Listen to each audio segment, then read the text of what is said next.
معزز حاضرین جمعہ، خطبہ مسنونہ کے بعد قرآن کریم کی 3-4 آیتیں اور حدیث رسول صلی اللہ علیہ وسلم سے ایک حدیث پیش کرنے کا شرف حاصل کیا ہے۔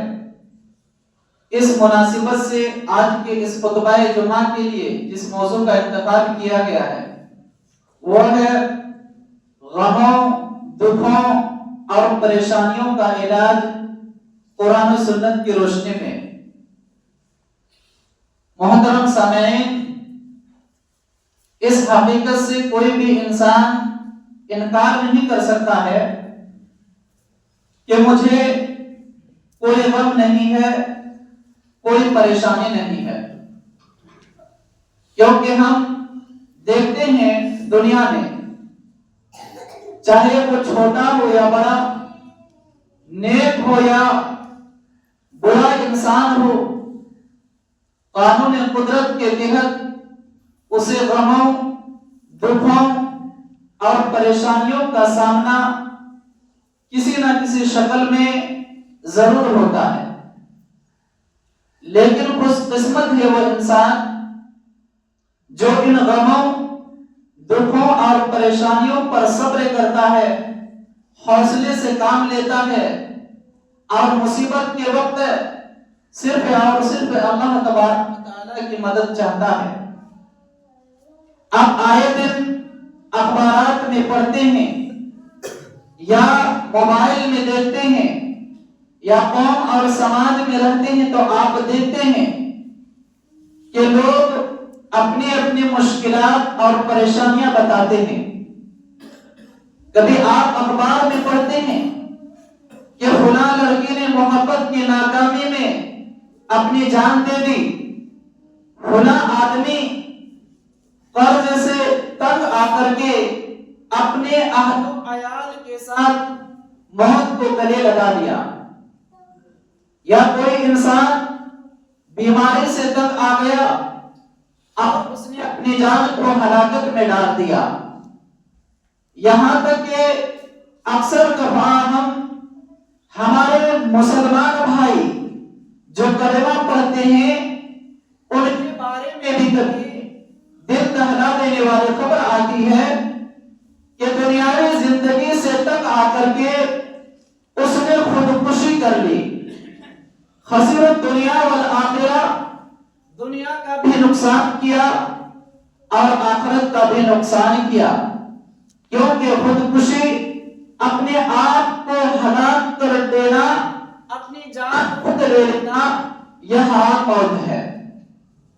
میرے بھائیوں، عزیز طلبہ، یہ دنیاوی زندگی دکھوں، پریشانیوں اور تکلیفوں کا گھر ہے۔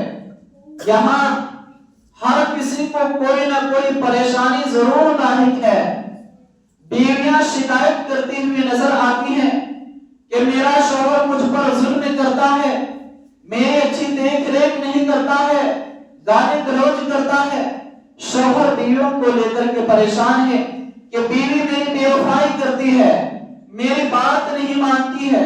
والدین اولاد کو لے کر کے پریشان ہیں کہ میں نے اتنے ناز سے اور نخرے سے پالا ہے، لیکن میری اولاد بڑی ہو گئی ہے، میری کہا نہیں مانتی ہے۔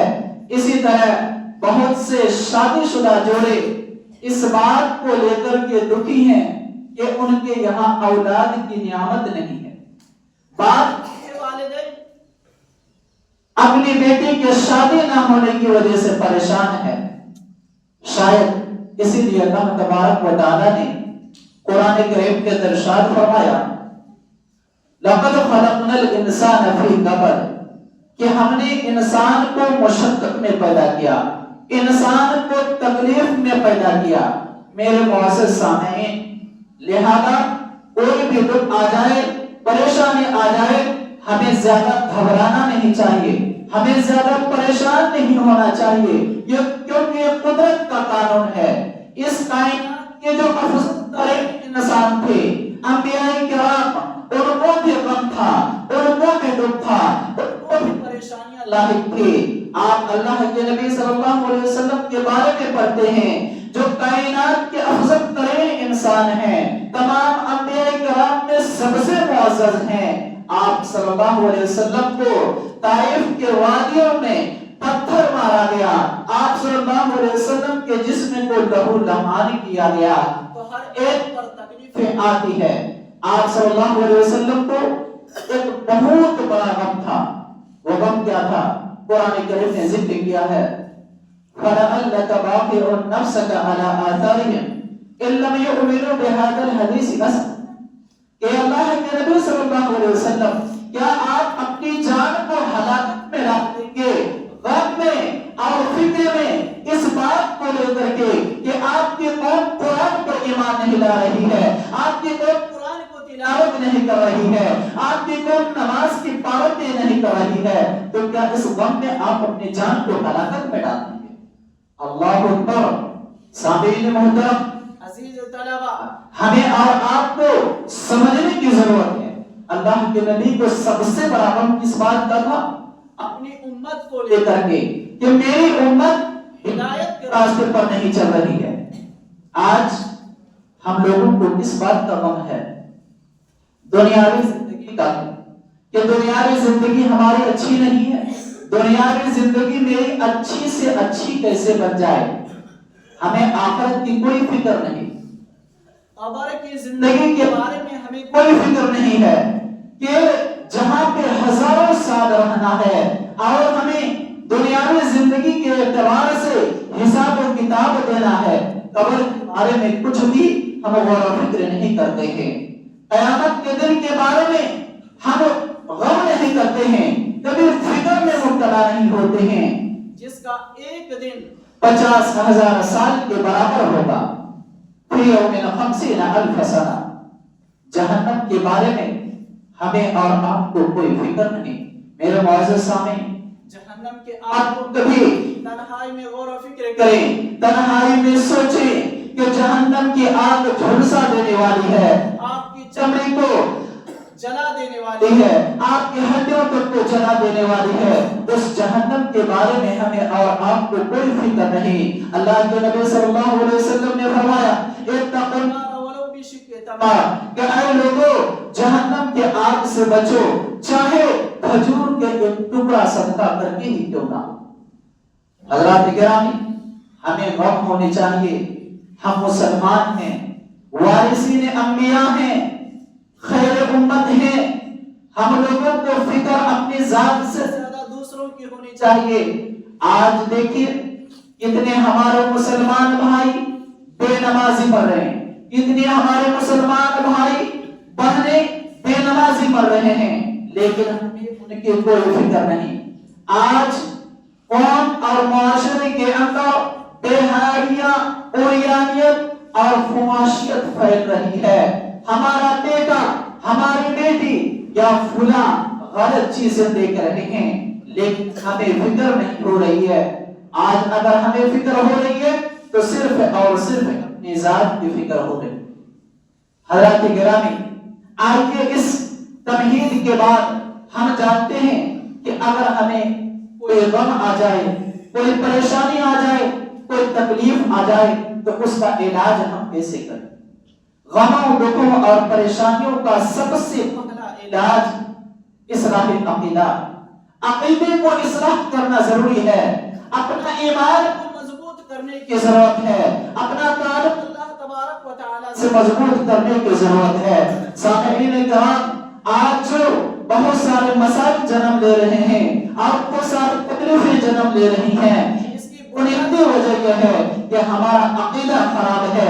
اگر ہمارا عقیدہ مضبوط ہو جائے گا، اللہ تبارک و تعالیٰ سے واسطہ مضبوط ہو جائے گا، تو پھر ہمیں کوئی غم اور کوئی تکلیف اور پریشانی نہیں آئے گی، کیونکہ ہمیں اور آپ کو معلوم ہے کہ دین اسلام کی بنیاد اصلاح عقیدہ پر ہے۔ دین اسلام اور ملت اسلامیہ کی اساس صحیح عقیدہ پر قائم ہے۔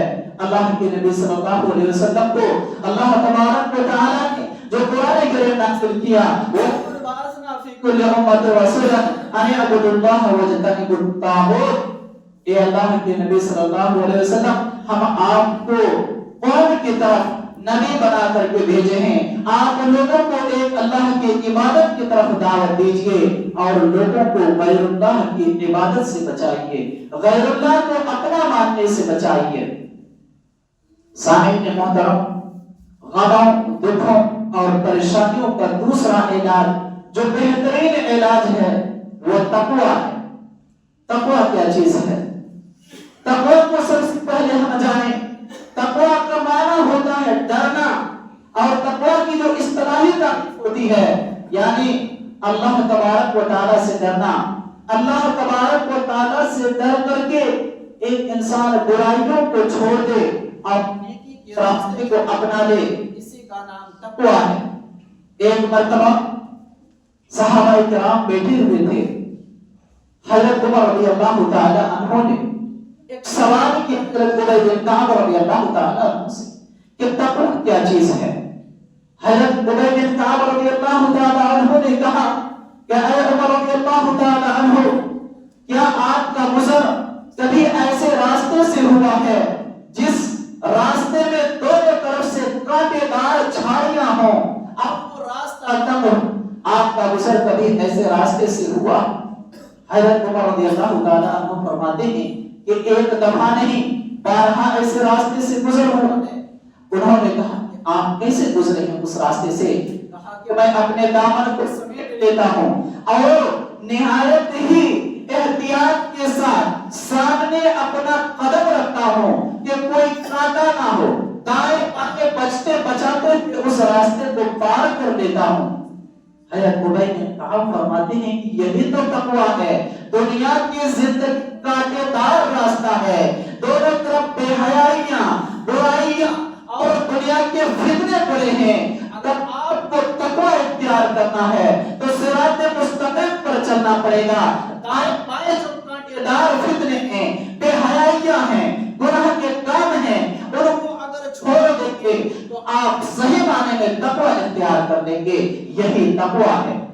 میرے معزز سامعین, جس مسلمان نے حقیقی طور پر تقوی اختیار کیا, ظاہر سے اس مسلمان کو خوش ہو جانا چاہیے. اللہ تبارک و تعالی اس کی زندگیوں میں بے شمار برکتوں کو بھر دے گا اور اس کی زندگی آسان ہو جائے گی. ہر مصیبت, ہر پریشانی, ہر غم کا خاتمہ ہو جائے گا. جیسا کہ اللہ تبارک و تعالی نے فرمایا, وَلَوْ أَنَّ أَهْلَ الْقُرَىٰ آمَنُوا وَاتَّقُوا لَفَتَحْنَا عَلَيْهِمْ بَرَكَاتٍ مِّنَ السَّمَاءِ وَالْأَرْضِ. اگر یہ بستی والے اللہ تبارک و تعالی کی ذات پر ایمان لے آتے, اللہ تبارک و تعالی کی ذات پر بستی والے ایمان لے آتے اور اللہ تبارک و تعالی سے ڈرتے یعنی تقوی اختیار کرتے, ہم ضرور بھی ضرور آسمان سے اور زمین سے برکتوں کے دروازوں کو کھول دیتے. اللہ اکبر, اتنی بڑی فضیلت. اگر آپ نے تقوی اختیار کیا, بستی والوں کو کہہ دیا کہ اے بستی والوں, اگر تم نے اللہ پر ایمان لایا ہے پکا اور اللہ تبارک و تعالی سے ڈرا ہے تو پھر تمہیں دنیا کا غم نہیں کرنا چاہیے.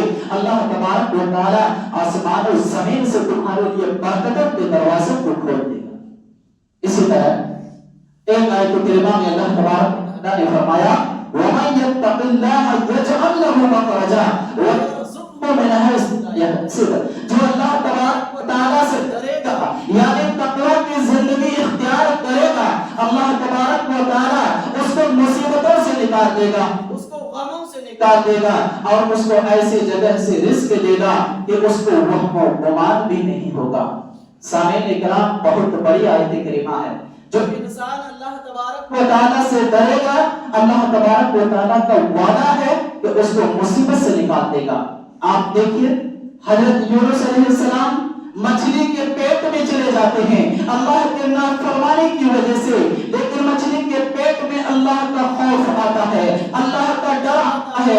دعا کرتے ہیں, لا الہ الا انت سبحانک انی کنت من الظالمین. اے میرے پروردگار عالم, تیری ہی ذات پاک ہے, میں نے تو گناہ کر کے ظلم کیا, تو مجھے اس مصیبت سے, اس مچھلی کے پیٹ سے نجات دے دے. اللہ تبارک و تعالی نے ان کے تقوی کے سبب سے مچھلی کے پیٹ سے باہر نکال دیا۔ اللہ اکبر، یہ تقویٰ کے سبب سے اللہ تبارک و تعالیٰ نے ان کو مصیبت سے نکال دیا۔ سامعین کرام، اسی طرح اللہ تبارک و تعالیٰ نے فرمایا وَمَن يَتَّقِ اللَّهَ يَجْعَلْ لَهُ مِنْ أَمْرِهِ يُسْرًا، جو اللہ تبارک و تعالیٰ سے ڈرے گا اللہ تبارک و تعالیٰ اس کے معاملے کو آسان کر دے گا، اس کے معاملے کو نہایت ہی آسان کر دے گا۔ آج ہمارے طلباء ہیں وہ اس بات کی شکایت کبھی کرتے ہیں کہ ہم کتابیں پڑھتے ہیں، کتابیں ذہن میں نہیں رہتی ہیں، بھلا جاتا ہوں۔ میرے عزیز طلباء، اگر آپ ایمانداری کے ساتھ اپنی ذات تقوی اختیار کریں گے، اللہ تبارک و تعالیٰ کا فرمان ہے فَاتَّقُوا اللَّهَ يُعَلِّمُكُمْ، آپ اللہ تبارک و تعالیٰ سے ڈریے، اللہ تبارک و تعالیٰ آپ کو سکھا دے گا، اللہ تبارک و تعالیٰ آپ کو یاد کرا دے گا۔ ایک چیز ایک مرتبہ یاد کر لیں گے پھر کبھی بھولیں گے نہیں۔ آج ہمارا حافظہ کمزور ہے، آج ہم کوئی چیز یاد کرتے ہیں بھولا جاتے ہیں، وجہ یہی ہے کہ جیسا تقویٰ اختیار کرنا چاہیے تھا، جیسے اللہ تبارک و تعالیٰ سے ڈرنا چاہیے تھا، ویسے ہم ڈر نہیں رہے ہیں۔ سامعین کرام، گناہوں، دکھوں، پریشانیوں اور مصیبتوں سے بچنے کا دوسرا علاج کیا ہے؟ توبہ ہے، استغفار ہے۔ سامعین کرام، ہمیں اور آپ کو معلوم ہے کہ اللہ تبارک و تعالیٰ کی جو رحمت ہے، اللہ تبارک و تعالیٰ کی رحمت اللہ تبارک و تعالیٰ کے عذاب پر غالب ہے۔ آپ کیا سمجھتے ہیں؟ اگر کسی کو کوئی مصیبت ہے، کوئی دکھ ہے، پریشانی ہے، تو خود بخود نہیں آتی ہے بلکہ گناہوں کے سبب سے آتی ہے۔ لہذا ہم تمام لوگوں کو چاہیے کہ کثرت سے استغفار کریں، کثرت سے توبہ کریں، اللہ کے حضور گڑ گڑائیں، معافی مانگیں، کہ آنکھوں سے آنسو بہائیں کہ میرے پروردگار عالم سے خطا ہو گئی ہے تو معاف کر دے، کیونکہ جو بھی مصیبت پہنچتی ہے وہ ہمارے کرتوت کی وجہ سے ہے، جیسا کہ اللہ تبارک و تعالیٰ کا فرمان ہے وَمَا أَصَابَكُم مصیبت فبما کسبت ایدیکم ویعفو عن کثیر، کہ اے مسلمانوں، اے انسانوں، تمہیں جو مصیبت پہنچتی ہے وہ تمہاری کرتوت کی وجہ سے ہے، اور اللہ تبارک و تعالیٰ بہت سی غلطیوں کو ایسے ہی معاف کر دیتا ہے۔ ورنہ اگر اللہ تبارک و تعالیٰ ہمیں ہر گناہ پر پکڑ لیتا، ہر غلطی پر پکڑ لیتا، جیسا کہ سورہ فاطر آیت نمبر 45 اللہ تبارک و تعالیٰ نے فرمایا وَلَوْ يُؤَاخِذُ اللَّهُ النَّاسَ بِمَا كَسَبُوا مَا تَرَكَ عَلَى ظَهْرِهَا مِن دَابَّةٍ، اگر اللہ تبارک و تعالیٰ لوگوں کو ان کے گناہوں کی وجہ سے پکڑنا شروع کر دیتا تو روئے زمین کے اندر کوئی انسان زندہ نہیں رہتا۔ اللہ اکبر۔ سامعین کرام، ہماری اتنی خطائیں ہیں، اتنی غلطیاں ہیں، اللہ تبارک و تعالیٰ فرما رہا ہے کہ اگر انسان کو پکڑ شروع کر دیتا تو انسان بچتا نہیں، لیکن اللہ تبارک و تعالیٰ کی رحمت ہمیشہ غالب آتی ہے آپ پر۔ میرے معزز سامعین، گناہ کی وجہ سے، برائیوں کی وجہ سے ہمیں غم ہوتا ہے، ہمیں دکھ ہوتا ہے، ہمیں مصیبت ہے۔ ہم کیا سمجھتے ہیں کہ ہم برائی کر رہے ہیں، ہم نماز نہیں پڑھ رہے ہیں تو ہم انجوائے کر رہے ہیں اور ہم لذت حاصل کر رہے ہیں۔ نہیں، تھوڑی دیر کے لیے ہمیں اور آپ کو لذت مل رہی ہے، لیکن گناہ کی جو نحوست ہے، گناہ کی جو خطرناکی ہے، اس کی وجہ سے ہمارا دن کا چین اور رات کا سکون ختم ہو جاتا ہے۔ اسی لیے حضرت حسن بصری رحمہ اللہ کے پاس ایک آدمی آیا، انہوں نے کہا کہ اے محترم، میں پریشان ہوں، غربت کی وجہ سے غریب بن چکا ہوں۔ حضرت حسن بصری رحمہ اللہ نے کہا کہ استغفار کرو۔ پھر تھوڑی دیر کے بعد ایک آدمی آتا ہے، اے محترم، میرے گھر میں اولاد نہیں ہو رہی ہے، میں پریشان ہوں، کچھ حل بتائیے۔ وہ حل بتاتے ہیں کہ آپ استغفار کیجئے۔ پھر تھوڑی دیر کے بعد ایک اور آدمی آتے ہیں اور کہتے ہیں کہ بارش نہیں ہو رہی ہے، بہت سالے کا دور چل رہا ہے، آپ کچھ حل بتا کے کہتے ہیں کہ استغفار کیجئے۔ پاس میں ایک شخص موجود تھا، وہ کہتے ہیں کہ حسن بصری رحمہ اللہ آپ کے پاس ہر شخص سے آتے ہیں، الگ الگ شخص سے آتے ہیں، الگ الگ مسائل لے کر کے آتے ہیں، لیکن آپ تمام لوگوں کو ایک ہی حل بتاتے ہیں کہ استغفار کیجیے، اللہ تبارک و تعالیٰ سے اپنے گناہوں کو بخشوائیے۔ آخر ایسا کیوں کرتے ہیں؟ وہ کہتے ہیں کہ یہ میں نے اپنی طرف سے نہیں کہا، بلکہ اللہ تبارک و تعالیٰ نے فرمایا کہ فَقُلْتُ اسْتَغْفِرُوا رَبَّكُمْ إِنَّهُ كَانَ غَفَّارًا يُرْسِلِ السَّمَاءَ عَلَيْكُمْ مِدْرَارًا۔ کہ اللہ تبارک و تعالیٰ سے ڈرو، اللہ تبارک و تعالیٰ سے توبہ و استغفار کرو، اللہ تبارک و تعالیٰ تمہارے گناہوں کو معاف کر دے گا۔ گناہوں کو معاف کرنے کے ساتھ ساتھ اللہ تبارک و تعالیٰ کیا کرے گا؟ اللہ تبارک و تعالیٰ آسمان سے موسلادھار بارش برسائے گا۔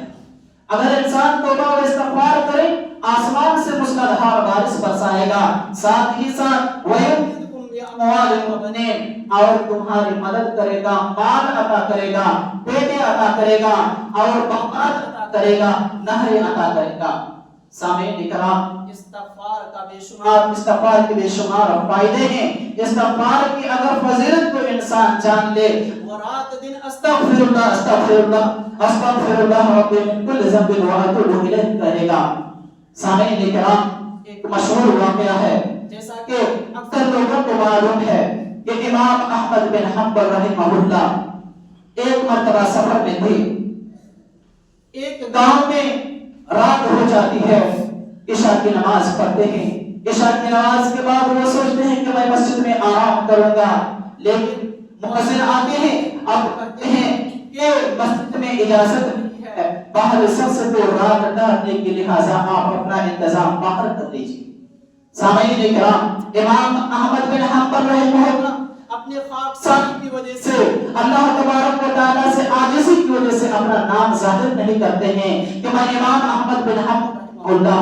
چنانچہ وہ باہر نکل جاتے ہیں، دیکھتے ہیں کہ ایک نان والی روٹی پکا رہا ہے، اس کے پاس جا کر کے بیٹھ جاتے ہیں، کیونکہ کڑاکے کی ٹھنڈک تھی، تاکہ وہ رات میں آگ تاپے اور رات گزار سکے۔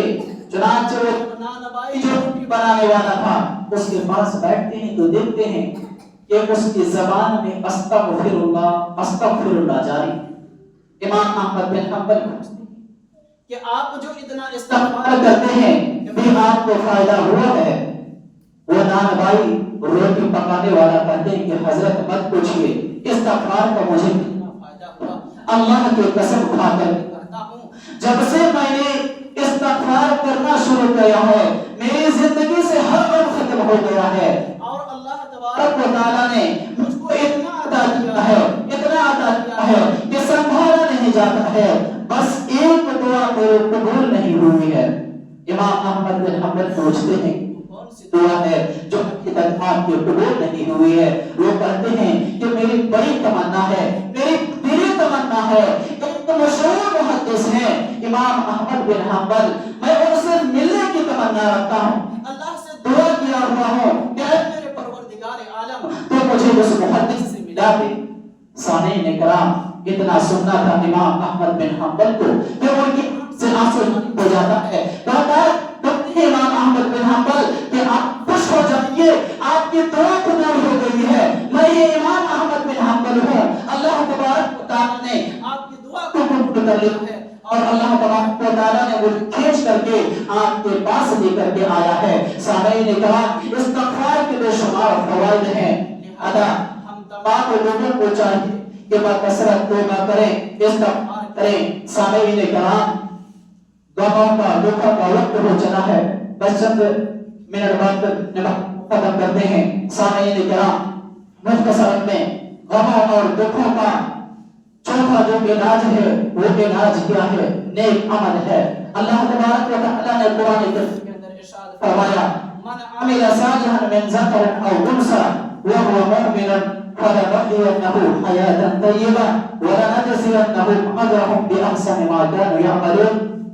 تو جو بھی انسان نیک عمل کرے گا، چاہے وہ مرد ہو یا عورت ہو، لیکن شرط ہے کہ وہ مومن ہو، ہم اس کی زندگی کو خوبصورت بنا دیں گے، یعنی اس کی دنیاوی زندگی کو بارونق بنا دیں گے، اور مرنے کے بعد اس کو بہترین اجر عطا کریں گے۔ حضرات گرامی، اس آیت کریمہ میں حیات طیبہ سے مراد دنیاوی زندگی ہے، یعنی انسان اگر نیک عمل کرے گا، اللہ تبارک و تعالیٰ اس کی دنیاوی زندگی کو خوبصورت بنا دے گا۔ اللہ تبارک و تعالیٰ کا وعدہ ہے اِنَّا لَا نُضِيعُ أَجْرَ مَنْ أَحْسَنَ عَمَلًا، ہم نیکی کرنے والوں کے اجر کو ضائع نہیں کرتے ہیں، ہم نیکی کرنے والوں کے اجر کو برباد نہیں کرتے ہیں۔ لہذا ہم تمام لوگوں کو چاہیے کہ ہم زیادہ سے زیادہ نیک اعمال کریں تاکہ ہماری ذات سے غم اور دکھ اور پریشانیوں کا خاتمہ ہو۔ سامعین کرام، آخر میں اللہ تبارک و تعالیٰ سے دعا ہوں، اے میرے پروردگار عالم، تو ہم تمام مسلمانوں کو اس بات کی توفیق دے کہ ہم ان تمام اعمال کو تلاش کر کے عمل کریں جس کے ذریعے سے ہمارا غم دکھ اور پریشانیوں کا خاتمہ ہو سکے۔ آمین۔ وآخر دعوانا